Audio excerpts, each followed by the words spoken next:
पूछते थे कि क्या इमरजेंसी थी, तो भाई ये इमरजेंसी ये थी।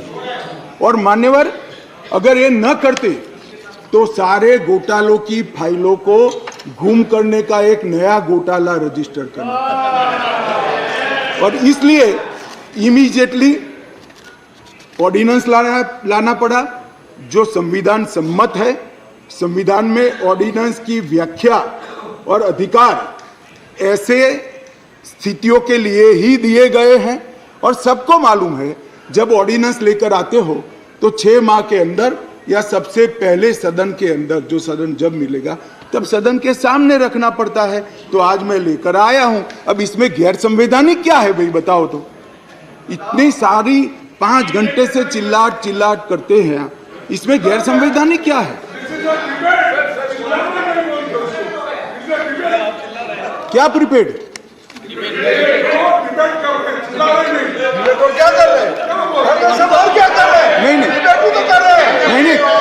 नहीं, एक सेकंड। मान्यवर, खड़गे साहब की बात सही है, चिल्लाना शब्द निकाल दीजिए। बार बार रिपीटेशन के साथ इसको आप दोहरा रहे हो, इसलिए मैं बता रहा हूं बस। खड़गे साहब की बात सही है सर। मान्यवर, अब ये विधानसभा के अधिकारों की बात करते हैं। हम सब ये सम्मानीय सदन के सदस्य हैं। सदन जब राष्ट्रपति महोदया आहूत करती है, बाद में इसका सत्रावसान होता है। ये संविधान की एक बनाई हुई सदन को चलाने की कार्यरीति है।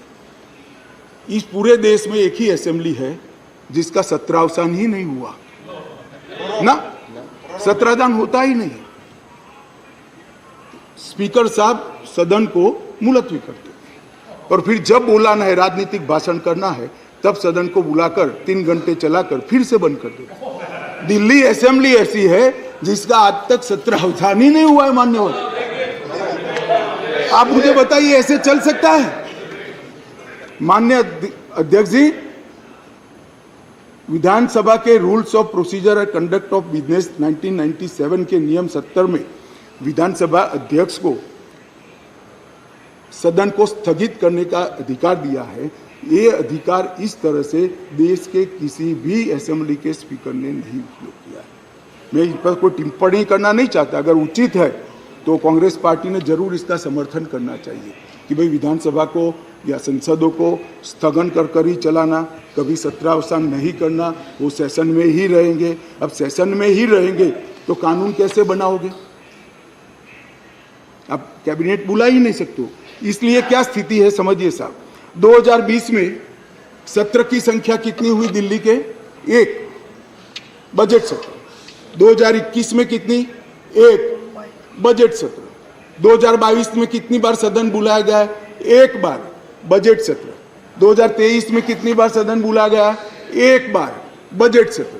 उसके अलावा असेंबली की जरूरत ही नहीं है। इसके अलावा मान्यवर असेंबली की जरूरत ही नहीं है। ये किस तरह से असेंबली चला रहे हैं मान्यवर? कैबिनेट के अधिकारी की दुहाई दे रहे हैं। 2022 में 6 कैबिनेट बैठक सिर्फ हुई है, 1 साल में सिर्फ 6। इसमें से 3 बजट रिलेटेड है और 3 एक बिजली कंपनी को सहायता करने के लिए बुलाई गई, बाकी एक भी कैबिनेट नहीं बुलाई। मान्यवर, 2023 में सिर्फ 2 ही कैबिनेट बुलाई गई और दोनों बजट के कामकाज के लिए बुलाई। अब आप क्या भैया कैबिनेट का दुहाई देते हो, क्या अधिकार का दुहाई देते हो? ना कैबिनेट मिलती है, ना सदन मिलता है, और हमें डेमोक्रेसी पढ़ाते हो भाई। ऐसा कभी नहीं होता भाई।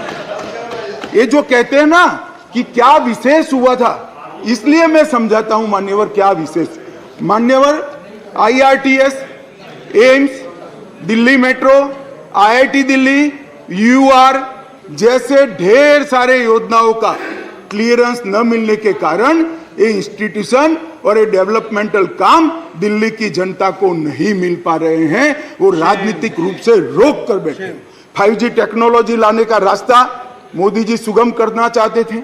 हमारे अश्विनी भाई बार बार पत्र लिखते हैं। 2016 से झगड़ा चल रहा है मगर इस पर कार्यवाही नहीं करी और ट्रांसफर पोस्टिंग के लिए इनको सुप्रीम कोर्ट में जाने का समय है, मगर 5G टेक्नोलॉजी को इंस्टॉल करने के लिए जो सहायता चाहिए भारत सरकार को वो करने का समय नहीं है। माननीय अध्यक्ष जी, मैं इसलिए कहता हूं कि कुछ परिस्थितियां ऐसी होती है जिसको अलग दृष्टिकोण से देखना पड़ता है। दिल्ली के अंदर 91 से 2015 तक यही व्यवस्था, इसी तरह से ट्रांसफर पोस्टिंग होती थी मान्यवर, और कोई कानून या कोई नियम बनाने की जरूरत नहीं पड़ती। मान्यवर, मैं फिर से एक बार सदन का ध्यान आकृष्ट करना चाहता हूं। कुछ सदन के सदस्यों ने कहा कि ये बिल संविधान सम्मत नहीं है और संविधान के अधिकारों को ये बिल कानून के द्वारा संविधान सुधारने का प्रयास है। मान्यवर, मैं इनका ध्यान दिलाना चाहता हूं कि अध्यादेश और बिल के अंदर थोड़ा फर्क। अध्यादेश के अंदर धारा 3A है जो बताती थी कि दिल्ली विधानसभा को एंट्री 41 यानी सेवा मामलों पर कानून नहीं बना पाएगी, ये अध्यादेश के अंदर। फिर हमने इसको ध्यान से बारीकी से अध्ययन किया, काफी लोगों की राय भी ली और लगा कि ये एकदम वायोलेशन तो नहीं है संविधान का, मगर ग्रे एरिया है। इसलिए जो मैं बिल लेकर आया हूं, विधेयक लेकर आया हूं, इसमें धारा 3A को भारत सरकार ने ही हटा लिया है, इसलिए वायोलेशन का क्वेश्चन डज नॉट अराइज। धारा 3A को हमने हटा लिया है, अध्यादेश से हटाकर बिल में धारा 3A को नहीं डाला गया है। अब दिल्ली की विधानसभा को भी सेवा में कानून बनाने का अधिकार है, आप बना सकते हो, मगर केंद्र का कानून अभी जो बना है इससे कॉन्ट्राडिक्टरी कानून नहीं बना सकते हो, इतना ही है। माननीय अध्यक्ष जी, एक मैंने कह दिया, अगर 239 AAB, एक बहुत बड़ी चर्चा चली कि मंत्रियों के अधिकार अफसरों को दे दिए गए। कैबिनेट के अंदर अफसर कैबिनेट नोट भेजेंगे। तो माननीय अध्यक्ष जी, मैं तो 2 सरकारों में रहा हूँ, गुजरात सरकार में रहा हूँ और अभी मोदी जी के नेतृत्व में भारत सरकार में काम होता। कभी मैंने as a minister cabinet note sign नहीं किया है, फाइल साइन की है, मगर कैबिनेट नोट तो सेक्रेटरी ही भेजते हैं। शायद आप लोगों के राज्य में मंत्री की सिग्नेचर से जाती है तो मुझे मालूम नहीं है। अगर कोई ऐसा दूसरा राज्य है तो भी बताना चाहिए सदन को। माननीय अध्यक्ष जी, मैं खंडवार जवाब देना नहीं चाहता, इतना ही कहना चाहता हूं कि 45A 45(1) को जो उद्धृत कर सब लोग बोल रहे थे, इसमें मैं इतना ही कहना चाहता हूं कि इसमें दिए गए सारे प्रावधान ट्रांजैक्शन ऑफ बिजनेस रूल 1993 में पहले से मौजूद है, 93 से है, जो कांग्रेस पार्टी लेकर आई है। हम कुछ नया नहीं लाए, मगर वो रूल्स को मानते नहीं थे, इसलिए रूल्स को एक्ट का हिस्सा बनाया गया है। 93 से रूल्स के हिसाब से दिल्ली चलती है, फुल स्टॉप कॉमा का फर्क नहीं है साहब इसमें।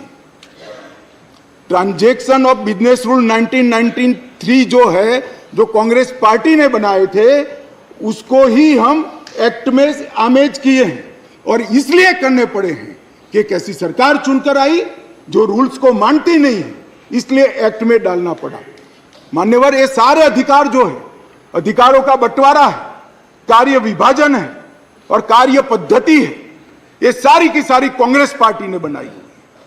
अगर कांग्रेस पार्टी में अंतरात्मा है तो इस बिल का समर्थन करना चाहिए। मैं तो आपकी चीज को लेकर खड़ा हूं, मगर ये नहीं करेंगे, मुझे मालूम है मान्यवर, क्योंकि उनको गठबंधन बचाना है, मान्यवर, मैं आपको बताना चाहता हूं, ये आप पार्टी का जन्म ही कांग्रेस का विरोध कर हुआ। लगभग 3 टन जितनी गाली कांग्रेस की सरकार को बोले और बोलकर सरकार में आए, और आज अनधिकृत अधिकार प्राप्त करने के लिए कांग्रेस का समर्थन ले रहे हैं। और कांग्रेस वालों को भी ठीक है, चलो हमारा गठबंधन बढ़े। भाई मैं बताना चाहता हूं खड़गे साहब, जैसे ही आज शाम को ये बिल खत्म हुआ, पारित हुआ, केजरीवाल जी पलट जाएंगे, ठेंगा दिखाएंगे और कुछ नहीं होने वाला। तो उनका लक्ष्य हम नहीं है, उनका लक्ष्य हम नहीं है, कांग्रेस पार्टी है।